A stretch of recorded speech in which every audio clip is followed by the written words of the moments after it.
Hello everyone, welcome to my YouTube channel Ganit magic. तो आज हम देखने जा रहे हैं एक्सरसाइज 11 थे क्लास 6 के लिए रेशियो चैप्टर से क्वेश्चन नंबर 2 से।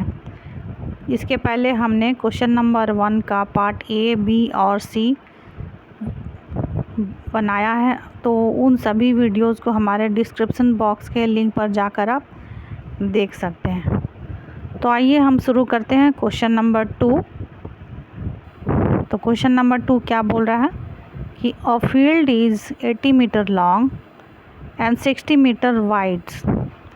Find the ratio of its length to its width. Sorry, width to its length. Width और लेंथ का रेशियो निकालना है। तो विड्थ है 60 मीटर और लेंथ है 80 मीटर्स। जो पहले लिखा, पहले है विड्थ, तो पहले विड्थ लिखेंगे। विड्थ कितना है 60 मीटर्स और लेंथ है 80 मीटर। तो लेंथ हम 80 मीटर यहाँ लिखें। मीटर नहीं लिख रहे हैं क्योंकि रेशियो में यूनिट का कोई भी काम नहीं करते हैं, ठीक है। तो इतना इज इक्वल टू हो गया 60/80। अब हम इसको काटेंगे, कैंसिल करेंगे। 0 और 0 कैंसिल हो गया। 6 और 8 आता है 2 के टेबल में, तो 2 3 जा 6 और 2 4 जा 8। तो आंसर आ गया 3/4। और 3/4 इज इक्वल टू क्या हो जाएगा, इसे हम लिखेंगे रेशियो 3:4। नेक्स्ट क्वेश्चन हम देखते हैं। नेक्स्ट क्वेश्चन है ट्रू और फॉल्स।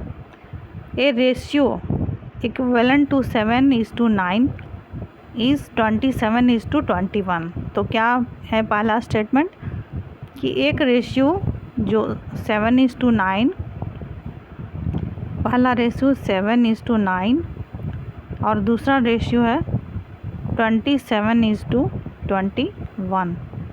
तो क्या बोला जा रहा है, ये बोला जा रहा है कि ये दोनों रेशियो इक्विवेलेंट है या नहीं। तो रेशियो को सिंपलेस्ट फॉर्म में पहले लाकर हम देखेंगे कि दोनों रेशियो इक्वल आ रहे हैं या नहीं आ रहे हैं।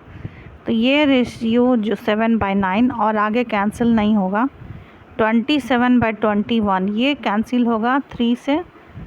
3 9 जा 27 और 3 7 जा 21। तो यहाँ पर ये 7 और 9 इस रेशियो का न्यूमरेटर है 7 और इसका न्यूमरेटर है 9, इक्वल नहीं है। और इसका डेनोमिनेटर और 9 और 7 ये भी इक्वल नहीं, इसलिए ये दोनों रेशियो इक्विवेलेंट नहीं है। तो ये स्टेटमेंट हो जाएगा फॉल्स। नेक्स्ट क्वेश्चन हम देखते हैं। नेक्स्ट क्वेश्चन में क्या है, रेशियो दिया हुआ 5:4। पहला रेशियो है 5:4 और दूसरा रेशियो है 240:192। ये फर्स्ट रेशियो, ये तो सिंपलेस्ट फॉर्म में है। सेकंड रेशियो को हमें सिंपलेस्ट फॉर्म में लाना पड़ेगा। ये कैंसिल होगा 3 से। 3 8 जा 24 और ये 0 यहाँ बैठा देंगे। ये कटेगा 19 3 से। 3 6 जा 18 और 3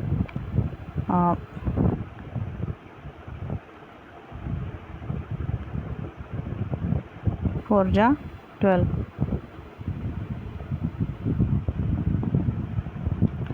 इसे और हम आगे काटेंगे। 8 से कटेगा, 8 8 जा 64, 8 1 जा 8 और ये हो गया 0। फिर ये कटेगा 2 से, 2 4 जा 8, 2 5 जा 10।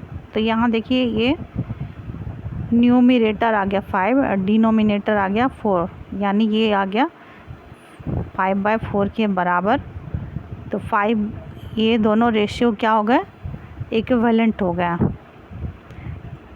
अब थर्ड क्वेश्चन क्या कह रहा है, थर्ड क्वेश्चन कह रहा है कि 250 ग्राम एंड 3 kg। तो यहाँ पे जो पहला रेशियो है इसमें यूनिट अलग अलग है, इसमें यूनिट है ग्राम, इसमें यूनिट है केजी। तो हम केजी को कन्वर्ट करें ग्राम में तो ये हो जाएगा 250 बाय 3 केजी को हम ग्राम में कन्वर्ट करेंगे तो 1 केजी में 1000 ग्राम होता है, इसलिए 3 केजी में 3000 ग्राम होंगे। ये ज़ीरो कैंसिल हो गया, ये 25 1 जा 25 से ही कैंसिल करेंगे और ये कटेगा 25 1 जा 25, 30 में 25 जगह 5 बचेगा और ये हो जाएगा, यानी कि ये 300 कटेगा 25 से 12 टाइम्स में। इतना इज इक्वल टू आ गया 1/12। और सेकंड रेशियो यहाँ पर क्या है 1:12। तो ये 250 ग्राम और 3 केजी ये भी आ गया 1:12 के इक्विवेलेंट। तो यहाँ दोनों रेशियो क्या हो गए इक्विवेलेंट हो गए। तो ये स्टेटमेंट क्या हो जाएगा, ये स्टेटमेंट हो जाएगा ट्रू। अब हम नेक्स्ट क्वेश्चन देखते हैं। नेक्स्ट क्वेश्चन क्या करा, नेक्स्ट क्वेश्चन है क्वेश्चन नंबर 4 कि is the ratio of 15 kg and 35 kg is same as the ratio of 6 years and 14 years। तो ये दोनों रेशियो सेम है या नहीं है, इसे जानने के लिए हमें क्या करना होगा, दोनों रेशियोज़ को निकाल लेना होगा सिंपलेस्ट फॉर्म में। तो रेशियो ऑफ 15 kg और 35 kg इज इक्वल टू हो जाएगा 15:35 और इतना इज इक्वल टू हो जाएगा 15/35। जब हम इसे कैंसिल करेंगे तो ये किससे कैंसिल होगा, 5 से होगा, क्योंकि इस दोनों के लास्ट में 5 और 5 है। 5 3 जा 15 और 5 7 जा 35, 3/7 आ गया। अब सेकंड रेशियो को भी हम निकाल कर देख लेते हैं कि ये कितना आ रहा है। 6 years और 14 years का रेशियो क्या होगा 6:14 और इतना इज इक्वल टू हो जाएगा 6/14। जिसे हम कैंसिल करेंगे 2 से, 2 3 जा 6 और 2 7 जा 14, ये आ गया 3/7। तो यहाँ दोनों रेशियो आ रहा है 3/7, इसलिए ये दोनों रेशियो समान होंगे। अब नेक्स्ट क्वेश्चन हम देखते हैं। नेक्स्ट क्वेश्चन क्या करा, question number 6 find the ratio of 3.5 metre 475 centimetre and 2.8 metre. तो हम जानते हैं कि किसी भी क्वांटिटी का जब भी हम रेशियो निकालते हैं तो वो सेम काइंड ऑफ क्वांटिटी होनी चाहिए। यानी कि लेंथ अगर हम दो चीज़ों का निकाल रहे हैं, दो चीज़ों का हम रेशियो निकाल रहे हैं लेंथ का, तो लेंथ और लेंथ होना चाहिए, लेंथ और विड्थ का नहीं निकाल सकते हैं। तो यहाँ ये कंडीशन तो खैर क्लियर है। और सेकंड कंडीशन है कि यूनिट सेम होना चाहिए। तो यहाँ पर यूनिट है सेंटीमीटर और यहाँ यूनिट है मीटर, यहाँ भी मीटर है और यहाँ भी मीटर है। तो हम क्या करेंगे, हम सेंटीमीटर को मीटर में चेंज कर लेंगे। तो सेंटीमीटर किस में दिया हुआ, सेंटीमीटर दिया हुआ 475 सेंटीमीटर। तो एक सेंटीमीटर में, 1 मीटर में कितने सेंटीमीटर होते हैं, 1 metre is equal to 100 centimetre. हमें कितना सेंटीमीटर निकालना, तो हम इसे उल्टा भी लिख सकते हैं, 100 centimetre is equal to 1 metre. ऐसा हमने इसलिए लिखा क्योंकि हमें सेंटीमीटर टू मीटर में चेंज करना है, इसलिए हमने पहले सेंटीमीटर को लिखा। तो 100 सेंटीमीटर इज इक्वल टू हो गया 1 मीटर। तो 1 सेंटीमीटर बराबर क्या हो जाएगा 1/100 और 475 सेंटीमीटर इज इक्वल टू हो जाएगा 475 मल्टीप्लाइड बाय 1/100। तो इतना इज इक्वल टू क्या हो जाएगा 475/100। अब हम रेशियो निकालते हैं। रेशियो रिक्वायर्ड रेशियो क्या हो जाएगा 3.5:475 सेंटीमीटर को हमने मीटर में चेंज किया तो आया 475/100। Is to 2.8। तो इतना इज इक्वल टू हो जाएगा 3.5 से हम डेसिमल को हटाएंगे। और डेसिमल को हटाने का ट्रिक क्या है, यहाँ पर पॉइंट हटाएंगे तो जो नंबर है उसको लिखेंगे, पहले 35 लिखेंगे, 35 लिख दिया। अब इतना बाय 1 पर उतना ही ज़ीरो बैठाएंगे जितना डेसिमल के बाद डिजिट है। डेसिमल के बाद 1 डिजिट है तो 1 ज़ीरो बैठाएंगे। इज़ टू 475/100, ये तो सेंटीमीटर में चेंज किया गया है। और उसके बाद का रेशियो है 2.8, तो 2.8 का हम डेसिमल हटाएंगे, 2.8 का डेसिमल हटाएंगे तो ये डेसिमल हट गया और ये हो जाएगा 28/1 पर उतना ही ज़ीरो बैठाएंगे जितना डेसिमल के बाद डिजिट, यानी कि 1 डिजिट है तो 1 ज़ीरो बैठाएंगे हम। ये हो जाएगा 28/10।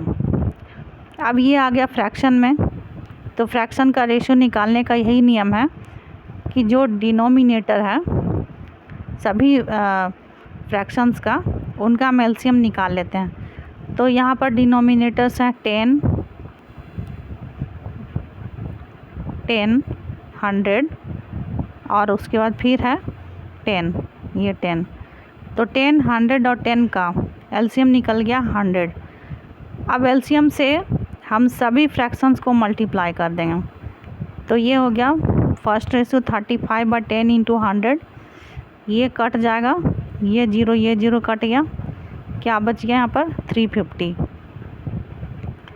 उसके बाद 475/100 इंटू 100, ये 100 और ये 100 कैंसिल हो गया, बच गया 475। फिर है 28/10 इंटू 100, तो ये 10 का एक ज़ीरो और 100 का एक ज़ीरो कैंसिल होगा, बच जाएगा 10 इंटू 28, तो ये आ जाएगा 280। अब ये 350, 475 और 280 ये तीनों सिंपलेस्ट फॉर्म में नहीं है। तो सिंपलेस्ट फॉर्म में लाने के लिए हम किसी भी नंबर से डिवाइड कर सकते हैं, उसी नंबर से डिवाइड करेंगे जिससे ये सभी डिवाइड हो सकें। तो हम इसमें कॉमन हम देख रहे हैं क्या कि सभी के लास्ट में 0 या 5 है, यहाँ 0 है लास्ट में, यहाँ 5 है।